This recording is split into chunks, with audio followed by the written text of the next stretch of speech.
Good evening candidate. तो आज के सेशन में हम लोग बात करेंगे यूपीएनएचएम एसटीएस के तहत जो एनटीपी एसटीएस के तहत जो सेक्शन फर्स्ट 80 मार्क्स का है उसके रिगार्डिंग जो है पिछले सेशन में आपको वीडियो प्रोवाइड कर दिया गया था। और इस सेशन में जो है आज का टॉपिक जो होगा वो medical department and its function होगा, जिसमें 15 क्वेश्चन 15 मार्क्स का आपका पूछने जा रहा है कैंडिडेट। ठीक है, ये बहुत ही महत्वपूर्ण है।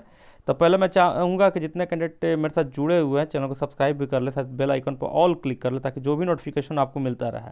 ठीक है, एक कैंडिडेट के द्वारा बताया गया कि सर बहुत कम कंटेंट दे रहे हैं सर, और ज़्यादा कंटेंट दीजिए। देखिए कैंडिडेट, क्वालिटी पर डिपेंड करता है। ठीक है, कंटेंट आपको हम 50 पेज का 500 पेज का दे दें, आपके पास टाइम ही नहीं है पढ़ने के लिए, आप उसी में भुलाए रहेंगे कैंडिडेट। वो अच्छा है कि टू द पॉइंट पढ़ा दिया, समझा दिया जाए। टीचर का काम होता है आपको गाइड करना, ठीक है, मेंटर का काम होता है आपको गाइड करना, पढ़ना आपको खुद से है। ठीक है कैंडिडेट, तो ये नहीं सोचिएगा कि पूरा भारी भरकम मतलब मटेरियल में प्रोवाइड कर दूँ तभी आपका सिलेक्शन होगा। आपको स्मार्ट स्टडी करना है क्योंकि समय कम है।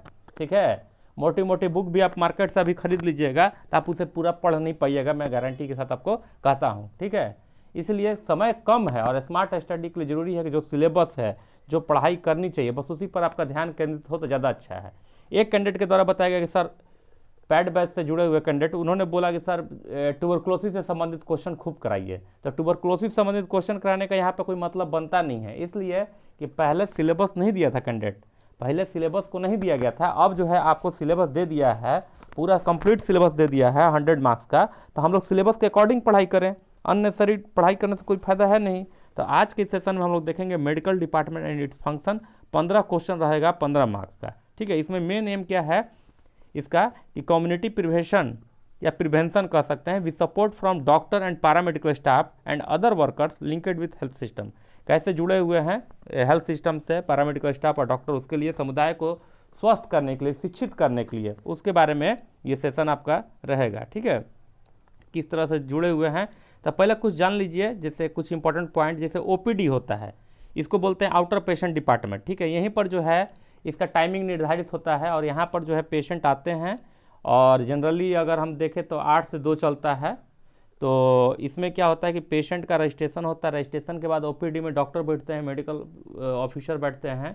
ठीक है, इसके बाद जो है वहाँ पर लैब की सुविधा रहती है, जांच की सुविधा रहती है। तो पहले सबसे पहले ओपीडी, ठीक है, ओपीडी आपको बहुत महत्वपूर्ण है, फुल फॉर्म तो जान गए हैं, आउटर पेशेंट डिपार्टमेंट।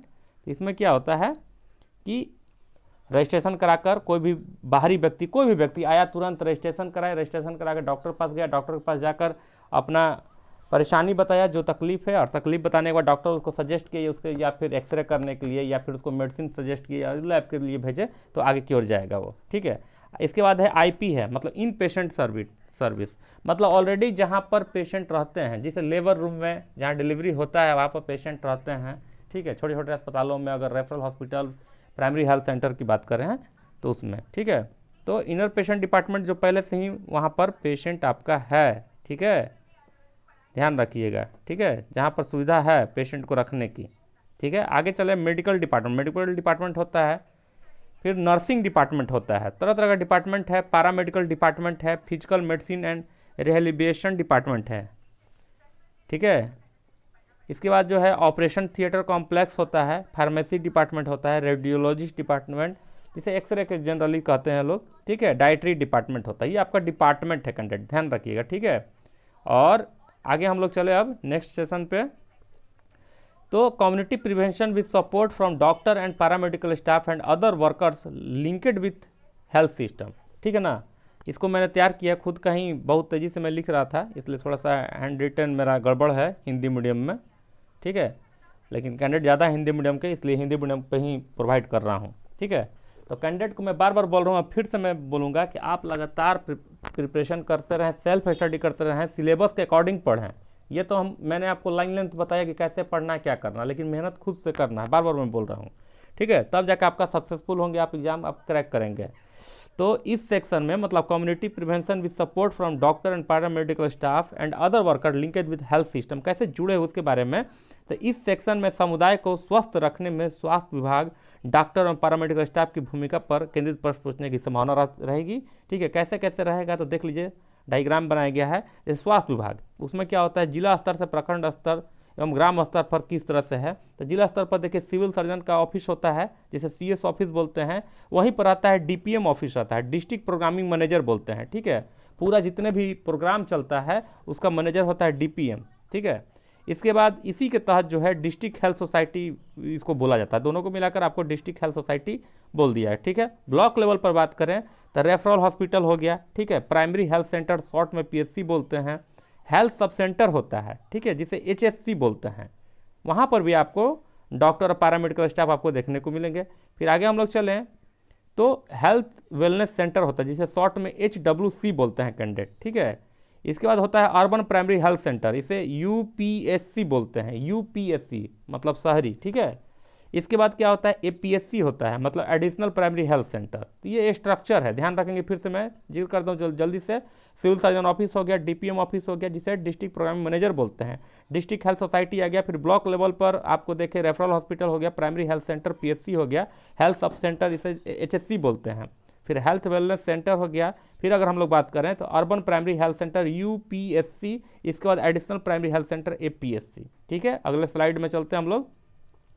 अब देखिए पैरामेडिकल डॉक्टर और पैरामेडिकल स्टाफ, वो तो स्वास्थ्य विभाग का स्ट्रक्चर होगा किस तरह से। आपको डॉक्टर और पैरामेडिकल स्टाफ जो हैं हर जगह मिलेंगे। कहाँ कहाँ पे मिलेंगे देख लीजिए, starting from district health society से लेकर आपको ब्लॉक लेवल जो है हेल्थ वेलनेस सेंटर तक किस तरह से मिलेंगे। तो डिस्ट्रिक्ट हॉस्पिटल में आपको मिलेंगे, ठीक है। डिस्ट्रिक्ट अस्पताल जिसे आपको सिविल सर्जन ऑफिस वहाँ पर रहता है, और वहीं पर जो है डिस्ट्रिक्ट हॉस्पिटल भी रहता है, ठीक है ना। तो वह डिस्ट्रिक्ट हॉस्पिटल हो गया। रेफरल हॉस्पिटल हो गया, वहाँ पर आपको पैरामेडिकल और डॉक्टर का भूमिका रहता है। इसके बाद प्राइमरी हेल्थ सेंटर PHC हो गया। फिर health and wellness centre HWC बोलते हैं, हेल्थ सब सेंटर HSC बोलते हैं।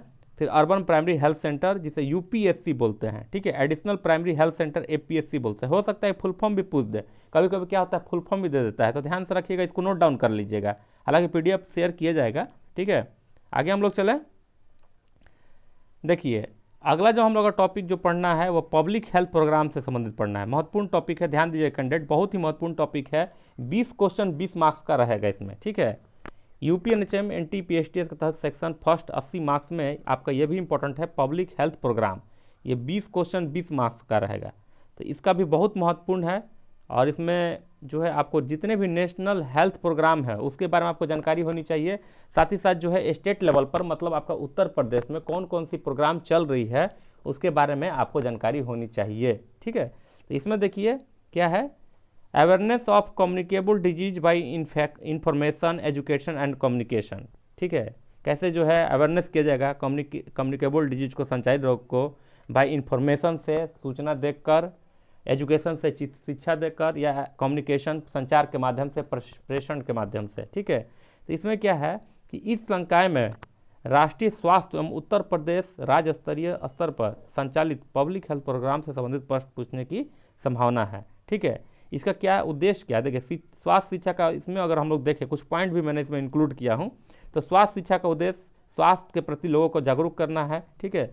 स्वास्थ्य शिक्षा के रूप में डॉक्टर, पैरामेडिकल स्टाफ यथा नर्स हो गया, हेल्थ इंस्पेक्टर, ठीक है, सारी चीज़ें हैं, आशा हो गया, सभी की महत्वपूर्ण भूमिका होती है। ऐसा नहीं है कि मतलब केवल डॉक्टर का ही है, पैरामेडिकल स्टाफ में नर्स हो गया, GNM ANM, ठीक है, आपके जितने भी स्टाफ हैं, ठीक है। ग्राउंड लेवल की बात करें तो आशा कार्यकर्ता भी है, हेल्थ स्टाफ में आती हैं, ठीक है। तो उनका भी बहुत महत्वपूर्ण भूमिका होता है। विश्व स्वास्थ्य संगठन WHO ने भी स्वास्थ्य शिक्षा पर जोर देने की बात कहती आ रही है। निश्चित रूप से WHO का भी गाइडलाइन है कि स्वास्थ्य शिक्षा, हेल्थ एजुकेशन पर आपको ध्यान देना है।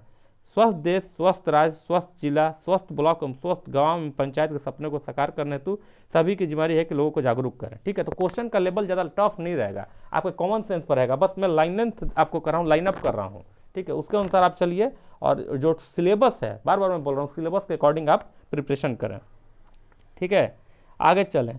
स्वास्थ्य शिक्षा में क्या क्या चीज़ें दे सकते हैं आप, तो पोषण से संबंधित दे सकते हैं, स्वच्छता से संबंधित दे सकते हैं, मातृ एवं शिशु स्वास्थ्य तथा परिवार नियोजन से संबंधित जानकारी आप दे सकते हैं, ठीक है। संक्रामक रोगों के रोकथाम से संबंधित आप जानकारी दे सकते हैं, ठीक है। दुर्घटनाओं की रोकथाम से संबंधित जानकारी देते हैं। स्वास्थ्य सेवाओं का उपयोग कैसे हो रहा है, क्या क्या उसका उपयोग आप कैसे कर सकते हैं, उसके बारे में संबंधित जानकारी दे सकते हैं आप। साथ साथ जो है मानसिक स्वास्थ्य से संबंधित, मेंटल हेल्थ से संबंधित एजुकेशन आप दे सकते हैं, ठीक है। तो ये बहुत महत्वपूर्ण है सारा चीज़ जो आपको जानना चाहिए कैंडिडेट, ठीक है। आगे हम लोग चले तो public health program in UP, ठीक है, इसमें जो है कौन कौन से हेल्थ प्रोग्राम चल रहा है यूपी में उसके बारे में। तो पहले तो देखिए इंफॉर्मेशन एजुकेशन एंड कम्युनिकेशन का लगातार जो काम हो रहा है उत्तर प्रदेश में हो रहा है, ये अच्छी बात है। आईईसी का भरपूर यूज हो रहा है, ठीक है, मतलब क्या चीज़, मतलब इसे कहें तो information education and communication. Quality assurance की बात हो रही है यूपी में, फैमिली प्लानिंग से संबंधित कार्य हो रहा है, ठीक है।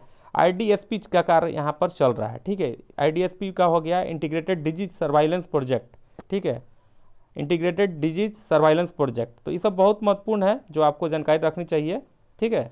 आगे हम लोग चलें तो इम्यूनाइजेशन हो रहा है, टीकाकरण, तो उसके बारे में भी आपको जानकारी होनी चाहिए, ठीक है। अगर हम लोग बात करें तो वहाँ चल रहा है NIDDCP, इसका फुल फॉर्म जान लीजिए, ये बहुत महत्वपूर्ण है जो आपको एग्जामिनेशन व्यू से, ठीक है।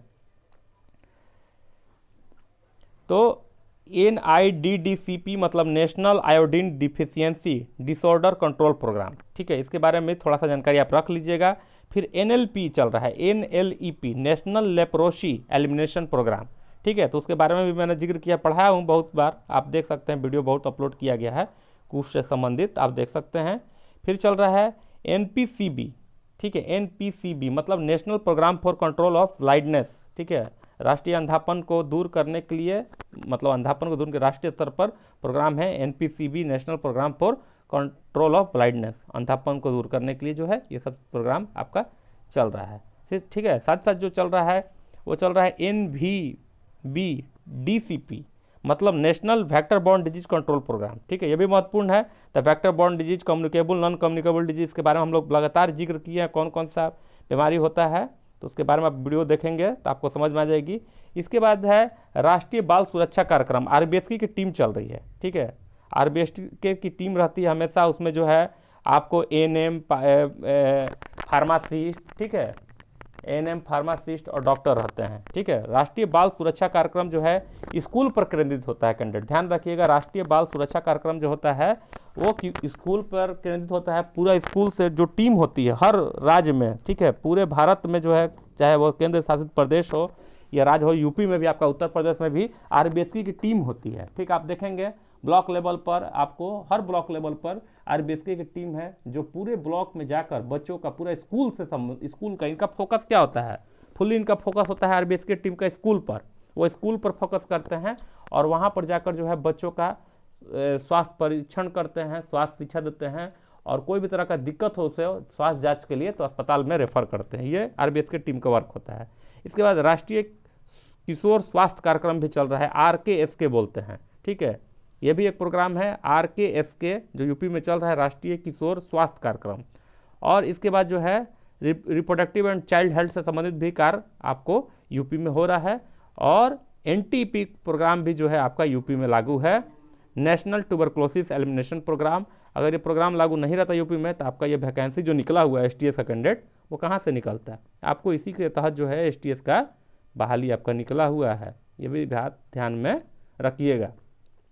तो इस तरह से कैंडिडेट आज जो है सेशन आपका कंप्लीट होने जा रहा है, और पूरा जो कंप्लीट आपका 80 मार्क्स का पूरा मैंने गाइड कर दिया, ठीक है। ये नहीं कि मैं बोल रहा हूँ कि बस इतना पढ़ने से ही आपका सिलेक्शन हो जाए, लेकिन आपको गाइड कर दिया गया है 80 नंबर का, 80 मार्क्स का पूरा आपको गाइड कर दिया गया किस तरह से प्रिपरेशन आपको करना है।